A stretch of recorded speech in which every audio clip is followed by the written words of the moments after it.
Hello, grumpy old fart here. Um, this is this is kind of an odd video. A lot of my videos are odd, probably because I'm kind of odd, but that's okay. I'm original. All right. Those of you who don't know, I'm a writer, and my wife and my son are both writers as well. We write books. Our stuff's available at Amazon. Go check it out. Uh, uh, we all love to. We love to read. We read just about everything. And the reason being, great literature is the foundation for civilization. We have tons of books out there for everybody, depending on your interests. There's books out there from A to Z, anything you could imagine. There's somebody writing about it. Who doesn't love Huckleberry Finn and Tom Sawyer? Stories of adventure from your youth. I'm a big fan of War and Peace. That's a great book, Leo Tolstoy. Uh, my wife loves Jane Austen. For you ladies out there, I know there's some guys out there that like them too. There's a couple of them that I like, Jane Austen books. I'm a big Louis L'Amour fan. He's a good writer in my opinion. I love him, especially the Sackett series. But whatever you enjoy is fine, as long as you're reading. That's the main thing. And who doesn't love a good story, right? All right. But there are more important stories out there. Your stories. Everybody's stories. Okay? Because every family's got them. Right? These are stories that your parents and your grandparents told you when you were little. All right? And don't forget to tell them to your kids, because that's the only way they're getting passed down. Okay? When you stop telling these stories, they go away. And if you don't remember them, it's like they never happened. Okay? To me, that's a loss. That's a massive loss, especially to your family history.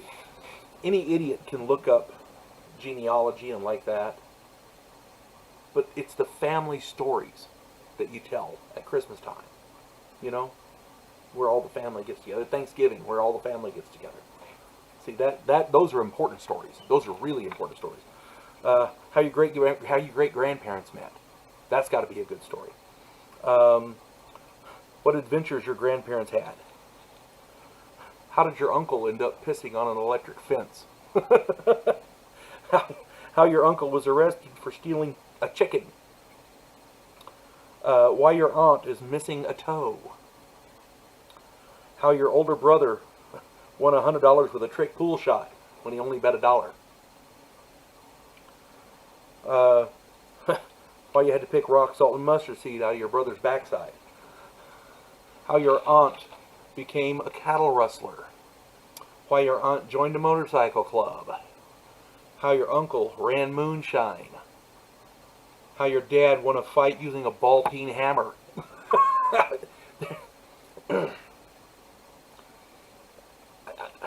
These are stories that are passed down from generation to generation.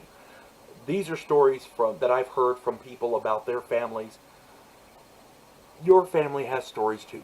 Your parents, your grandparents, their parents. It goes on back. Okay. I know a guy whose ancestors slipped onto an English naval ship and spiked the guns. For those of you who don't know what that is, they had a cannon back then. They had cannons, and they had the fuses there, and they loaded the cannon, and they put the fuse in, and they lit the fuse, and that's how put fire to the fuse, and that's how they fired the cannon. Well, to spike a cannon, you take a spike, and you stick it in the fuse hole, so they can't ignite the cannons. They can load it all day long. They're not going to fire it. You see what I'm saying? Until they get the spike out. Spiking the guns. Okay. My friend John. He has a wonderful story about that. I haven't seen him in years. My point is, every family has these stories, and these are the important stories. Who knows if they're true? You don't know, but they're important stories. So, what you need to do is take a folder and have everybody in your family get together and write up these stories, every one that they can remember, and make a big folder, maybe a binder or something.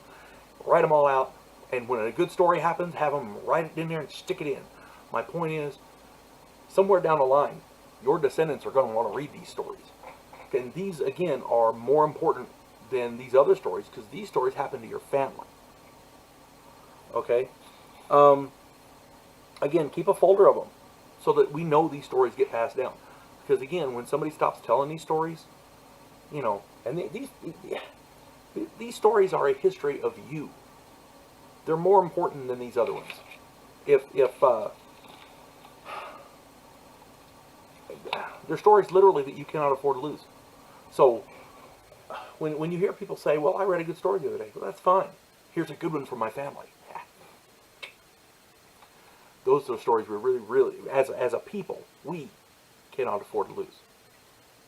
You folks have a good day. God bless one and all.